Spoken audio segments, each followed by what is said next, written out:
Donc avant de commencer le cours, je tiens à rappeler que la maille cristalline c'est la plus petite unité géométrique qui, par translation selon les trois directions de l'espace, permet de passer par, hein, permet de passer par tous les nœuds du réseau. On dit qu'elle génère en quelque sorte le réseau. Ça, c'était la première façon là pour générer ou décrire le réseau. On avait par la suite une deuxième façon là pour décrire tout le réseau. Hein. C'était pendant le cours sur les rangées réticulaires. Donc à une rangée réticulaire, on peut lui faire associer toute une série de droites qui lui sont parallèles, hein, et cette famille-là, cette famille de rangées réticulaires, va passer par tous les nœuds du réseau. Elle va passer par tous les nœuds des réseaux. La troisième façon, c'est les plans réticulaires. Donc pour tracer un plan réticulaire, on a besoin de trois nœuds qui ne sont pas alignés. Hein. Trois nœuds peuvent définir, hein, trois nœuds définissent un plan. Vu la périodicité des réseaux, et on a parlé dans le dernier cours, là, la disposition des motifs dans le réseau se fait d'une façon périodique, régulière et indéfinie. Donc ces trois points-là, ils vont se répéter dans le réseau d'une façon périodique, définissant ainsi toute une série de plans réticulaires qui seront perpendiculaires et équidistants. D'accord? Ces plans-là seront notés HKL, entre parenthèses. H, K et L, entre parenthèses. HKL sont les indices de Miller, comme les UVW pour les rangées réticulaires. Donc pour déterminer ces indices de Miller, on va essayer de tracer un trièdre, OX, OY, OZ, et dans ce trièdre-là, on va tracer un plan hein, qui va couper ce trièdre au point P, Q et R. Donc selon les trois axes, P c'est le point d'intersection avec l'axe des X, Q c'est le point d'intersection avec l'axe des Y, et R c'est le point d'intersection avec l'axe des Z. Donc, définissant ainsi les vecteurs OP, OQ et OR. OQ et OR. Les longueurs respectives, hein, l'inverse des longueurs respectives, donc si vous prenez ces vecteurs OP, OQ et OR, faites l'inverse de leur longueur, vous allez tomber directement sur les coefficients. Je vous montre la figure suivante. Donc, vous avez le trièdre, là, X, Y, Z. Vous avez un plan qui coupe ce trièdre-là au point P, Q et R. Vous prenez le vecteur OP, d'accord? L'inverse de cette longueur-là me donne directement l'indice de Miller H.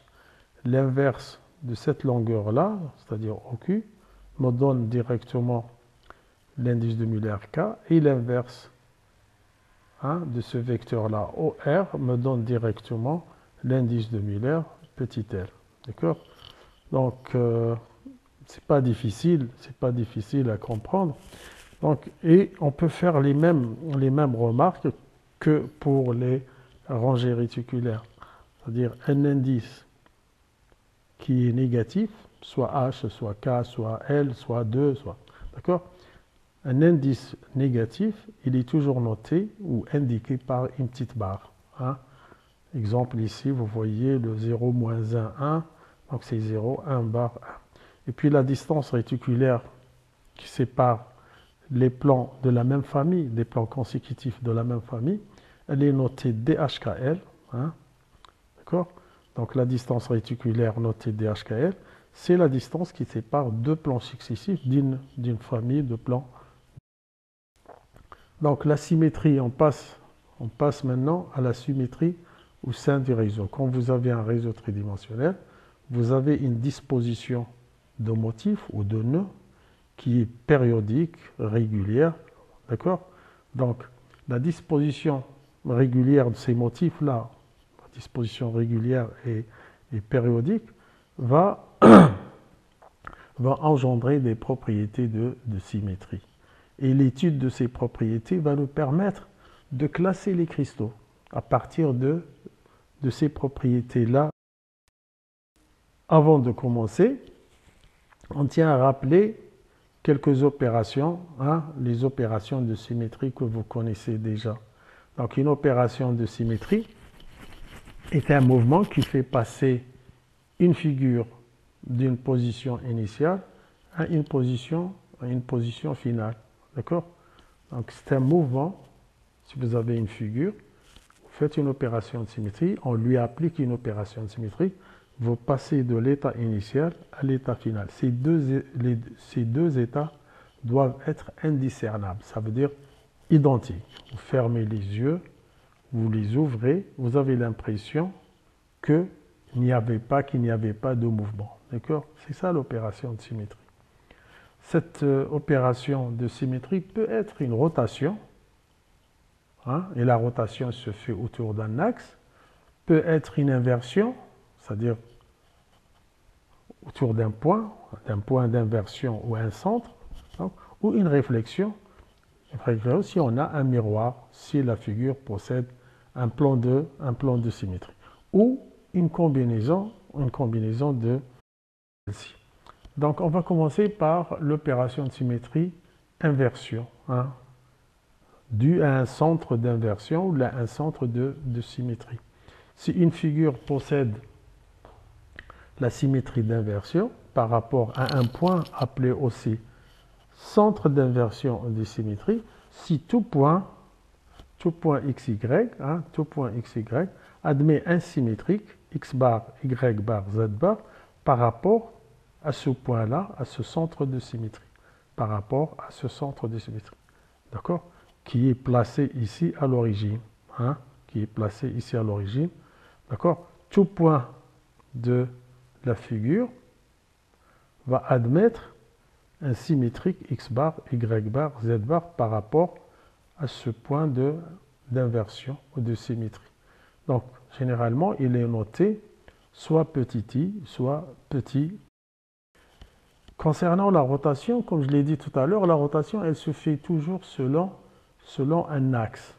C'est une opération de symétrie qui s'effectue par rotation d'un angle de 2π sur n. La rotation, elle est de 2π sur n autour d'un axe qu'on va noter Cn. Autour d'un axe Cn. Donc le petit n là, l'axe Cn, le petit n étant un nombre entier positif.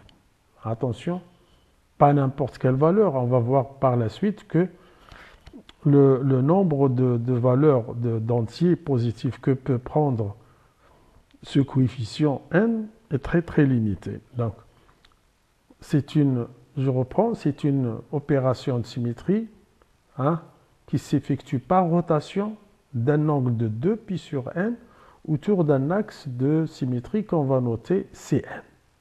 n étant un nombre entier positif, d'accord, et il est appelé ordre de l'axe. Ordre de l'axe. Donc, tout de suite, je vous dis tout de suite, donc si vous avez le cours devant vous, tout de suite, c'est si je prends par exemple un axe 2 et un axe C4, un axe C2 et un axe C4. Donc c'est des coordonnées. Et je me base sur les coordonnées cartésiennes où l'axe dans les deux cas, que ce soit l'axe 2 ou l'axe 4, sont des axes qui sont dirigés suivant Z. D'accord? Si je prends l'axe 2, un axe 2 de symétrie, l'axe 2, donc petit n est égal à 2. D'accord? Donc je dois avoir deux positions équivalentes. C'est-à-dire deux positions pour les atomes. Si un atome se trouve à x, y, z, par rapport à cet axe, je vais avoir un autre atome à x bar, c'est-à-dire moins x, moins y et z. Supposons que l'axe 2, il est parallèle. Il est parallèle à z, comme ça, il est parallèle à z. Donc, la coordonnée z, la coordonnée Z du motif ou du nœud va rester invariable. Elle ne va pas changer. Pourquoi? Parce que l'axe 2, il est parallèle à Z ou confondu avec Z.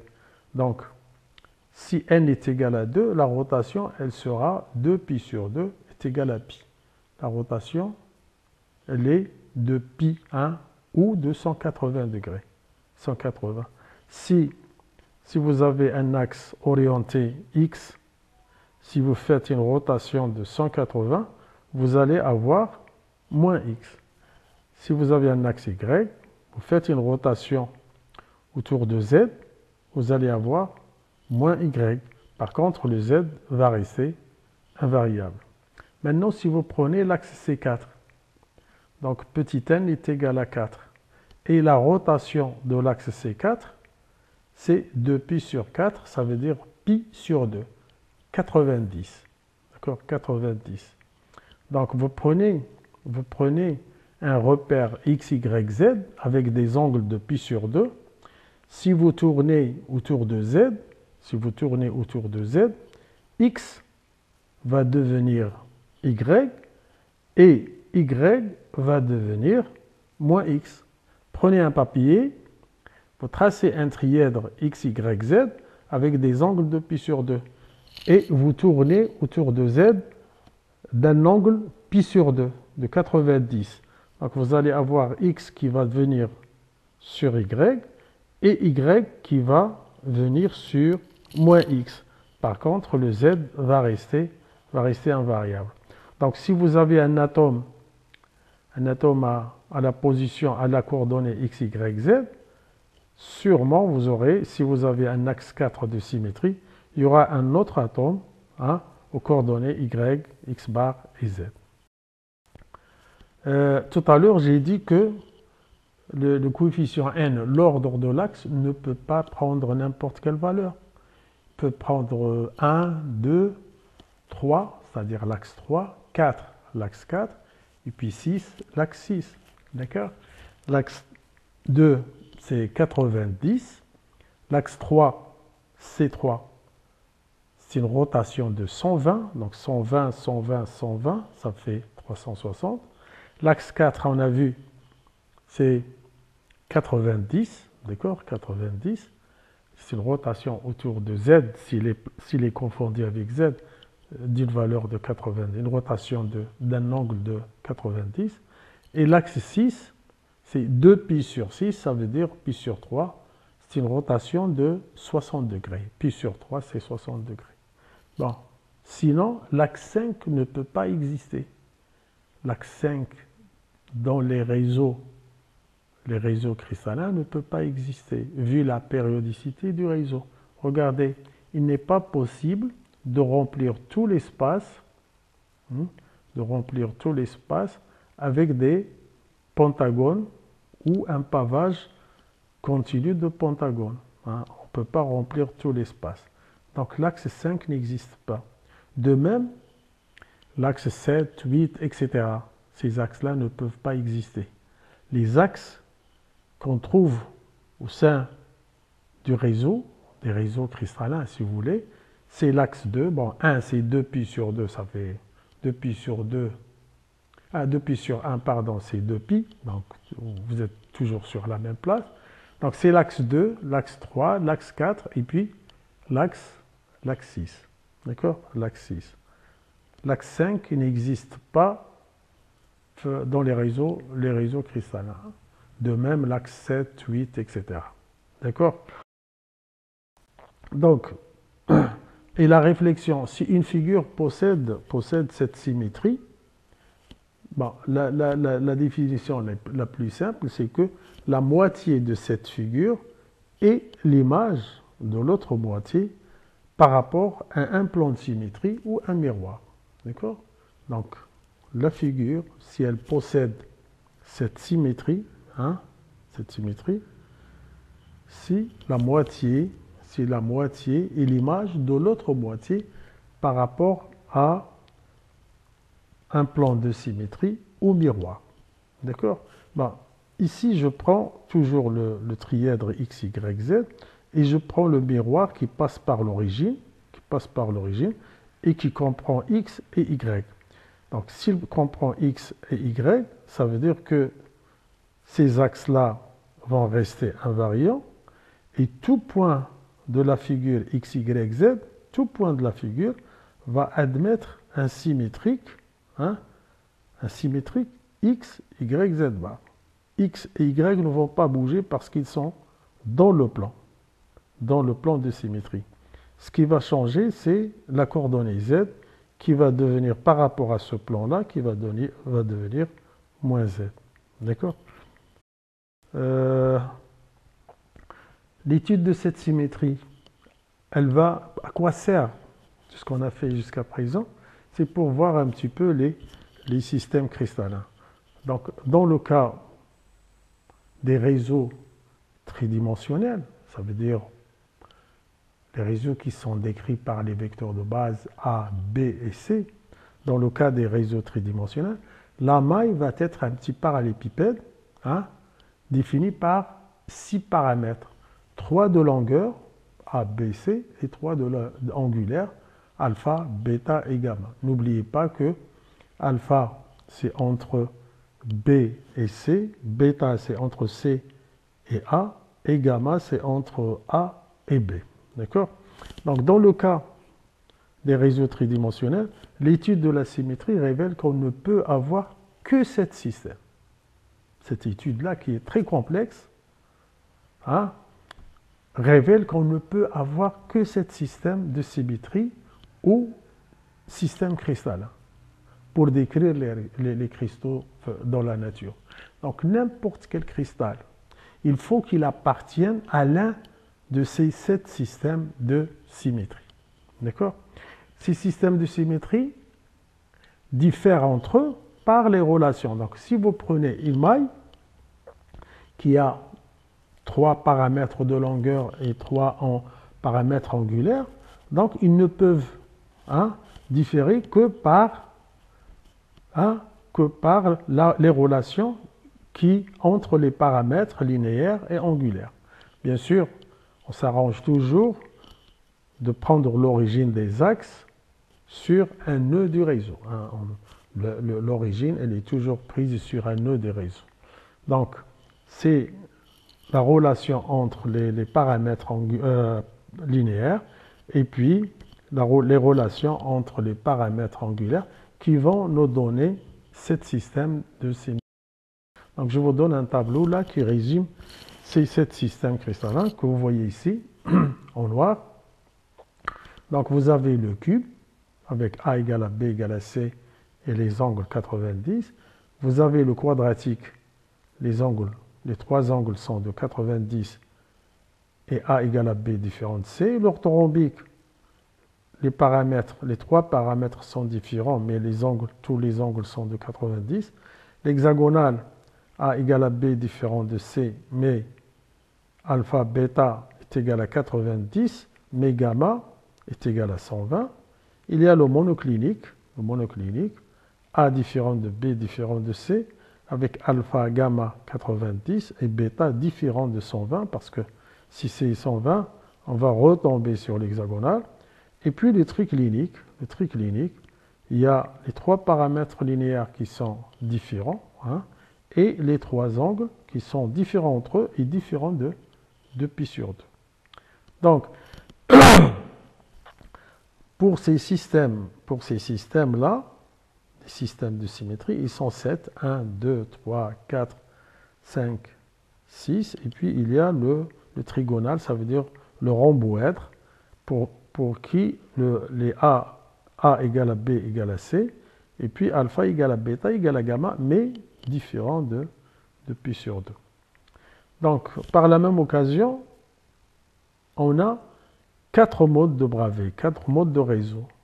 C'est le P, le I, le C et le F. Le P, le I, le F. Donc, on va voir par la suite que pour le cubique, on ne peut avoir que le mode P, c'est-à-dire les mailles, que la maille P, I et F. Pour le quadratique, que les mailles P, I, ainsi de suite. Il n'y a que l'orthorhombique où on peut trouver les 4 modes de réseau possibles, P, I, F et C. suivi des cubes qui possèdent 3. Par la suite, les systèmes qui possèdent 2 modes de réseau, c'est le quadratique et puis le monoclinique, P et C. Bah, le reste c'est un seul mode, donc l'hexagonal. L'hexagonal, c'est le mode P, le rhomboèdre, c'est le mode P, le triclinique, c'est le mode P, ainsi de suite. Ça, le P, le I, le F et le C, c'est des modes de Bravais, les modes de réseau de Bravais qu'on va définir par la suite. Donc, il y a 7 systèmes de symétrie, 7 systèmes cristallins, et il y a, si vous faites le compte, 3 plus 2, ça fait 5, plus 4, ça fait 9, plus 2 ici, ça fait 11, 2, ça fait 13, et 1, ça fait 14. Donc, on a 7 systèmes de symétrie, ou 7 systèmes cristallins, pour 14 modes de réseau. Hein. 14 modes de réseau, ça veut dire qu'on va voir par la suite, là. D'accord? Attention, le P ici et le P ici, ce n'est pas la même chose. Le P cubique et le P triclinique, ce n'est pas la même chose. Bon, la maille, elle a des nœuds, des atomes sur les sommets, mais la maille n'est pas la même. Regardez la maille cubique. A égale à B égale à C, les 3 angles sont de pi sur 2. Donc si vous allez ici, par exemple, le P ici, vous avez A différent de B, différent de C, mais alpha différent de bêta, différent de gamma, différent de 90. Donc les sommets, pour le mode P, les sommets sont tous occupés par des atomes, mais la forme. Donc les réseaux de Bravais, ce sont ces 14-là qu'on vient de citer. Hein, les 14. En principe, il n'y en a que 4, P, I, F et C, mais qui sont répartis sur les différents systèmes. Donc, on a 14 modes de Bravais. Donc, le réseau cristallin étant périodique dans les 3 directions de l'espace, la position des atomes de la maille de coordonnées géométriques, grand X, grand Y, grand Z, sont représentés par les coordonnées réduites petit x, petit y, petit z. D'accord? Donc, petit x, petit y, petit z sont les coordonnées réduites. Donc, en cristallo, on va utiliser les coordonnées réduites au lieu des coordonnées géométriques. Donc, petit x, c'est grand X sur petit a. Petit y, c'est grand Y sur B. Petit z, c'est grand Z sur C, avec un petit x compris, c'est-à-dire supérieur ou égal à 0, inférieur à 1, y la même chose, supérieur ou égal à 0, inférieur à 1, et petit z, supérieur ou égal à 0 et inférieur à 1. D'accord? Donc les positions qui correspondent à x égale à 1, y égale à 1 et z égale à 1 se déduisent des premières, ça veut dire de ça, se déduisent des premières par des translations entières, par des translations. Donc si vous avez une origine O sur un nœud, donc l'extrémité de petit a, la translation entière, l'extrémité de petit a, c'est un nœud, c'est le même. Le même, l'atome, il est à l'origine et il est aussi à l'extrémité de A. Il est aussi à l'extrémité de B. Il est aussi à l'extrémité de C. C'est le même atome. Donc, pour cela qu'il ne faut pas compter la coordonnée 1. Donc, toute coordonnée de 1 est une coordonnée de 0. Et ça va simplifier les choses là. Toute coordonnée de 1 est une coordonnée de 0. Pourquoi? Parce que la coordonnée 0 et la coordonnée 1, il s'agit du même atome. Il s'agit du même atome. Hein? La même position de l'atome. D'accord? Donc, je reviens pour les modes. Je définis qu'est-ce que ça veut dire un mode P, un mode de Bravais P, I, C et F. Les 4 modes de réseau potentiel. D'accord? Donc, un mode P, qu'il soit cubique, hexagonal, rhomboédrique, quadratique, je ne sais pas, les 7 quoi. Le mode P, il a toujours des atomes, des motifs sur les sommets. Des atomes sur les sommets. Et dans un réseau tridimensionnel, le sommet, il appartient à 8 mailles, le sommet. Essayez de voir ça. Sinon, si vous n'arrivez pas à voir, on va refaire ça. On va refaire ça en TD. Donc, dans un réseau tridimensionnel, c'est-à-dire dans un petit parallélépipède comme ça, le sommet, il appartient à 8 mailles. Donc, pour la maille d'étude que vous avez devant vous, chaque sommet, il faut le multiplier par un huitième. D'accord? Donc, vous avez 8 sommets remplis. Donc, le nombre de motifs que contient la maille, c'est 8 multiplié par un huitième est égal à 1. Donc, si vous avez un seul atome dans la maille, en principe, vous aurez une seule coordonnée. Le nombre de motifs est égal au nombre de coordonnées. Et cette coordonnée-là, c'est 0, 0, 0. D'accord? Pourquoi? Parce que cet atome-là, c'est 0, 0, 0. Et cet atome-là, par exemple, c'est 1, 0, 0. Mais toute coordonnée de 1 est une coordonnée de 0. La même chose ici, la même chose ici, la même chose ici. Donc la maille contient un atome, donc il faut une seule coordonnée. Si je passe au mode centré I, donc la maille, elle admet tous les sommets qui sont occupés, plus un atome au milieu. Un atome au milieu. D'accord? Qui est là. Donc, le nombre de motifs que contient la maille, c'est les sommets, 8 sommets multipliés par un huitième, plus un atome qui est au milieu, qui est propre à la maille, et vous allez avoir 2 ici. Vous allez avoir 2 ici. Corrigé, vous allez avoir 2 ici. Donc, si vous avez deux motifs par maille, 2 atomes par maille par exemple, donc vous aurez 2 coordonnées réduites. 0, 0, 0 pour les sommets et 1 demi, 1 demi, 1 demi pour l'atome qui est au milieu. Maintenant, le mode base centrée. Une base centrée. Le mode qui a une base centrée.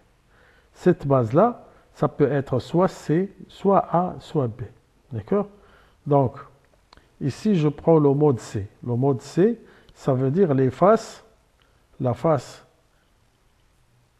qui sont selon Z. Les faces qui sont orientées selon Z, c'est le mode base centrée C. Le mode base centrée A, c'est la face en arrière et la face devant. Et le mode base centrée B, c'est la face ici, latérale ici, donc selon la direction Y. Cette face-là et cette face-là qui sont centrées. D'accord? Généralement, on dit mode base centrée C. Mais pour passer de C à A ou à B, donc il suffit de faire un petit changement d'axe là, un petit changement d'axe. Donc, le mode à base sans S, centré sans S, c'est-à-dire une base centrée. Donc, la base qui est là, c'est la face XY. Et là aussi, c'est la face XY. L'atome qui est là, il a un Z égal à 0. Et l'atome qui est là, il a un Z égal à 1. Et toute coordonnée de 1, c'est une coordonnée de 0. Finalement, il suffit d'indexer cet atome-là. Et cet atome-là, c'est le milieu de la face XY. Donc, je vais avoir 1 demi de X, 1 demi de Y. Et 0. Pourquoi 0? Parce que cet atome-là, il se trouve dans la face XY. D'accord? Par contre, 0, 0, 0, c'est pour les 8 sommets, c'est-à-dire pour les 8 sommets. D'accord? Le nombre d'atomes que contient la maille, c'est 8 fois 1 huitième, plus 2 fois 1 demi, c'est 2. C'est bizarre, je me suis trompé 2 fois. Donc le nombre d'atomes que contient la maille, c'est 2. Corrigez ici 2. D'accord? Donc 8 fois 1 huitième, plus 2 fois 1 demi. C'est le problème de copier-coller, ça. C'est le problème de copier-coller. Donc le mode C, donc 1 demi, 1 demi, c'est-à-dire c'est la face la face XY. C'est cette face-là et cette face-là qui sont orientées selon Z. Pour le mode B, c'est les faces qui sont orientées selon Y.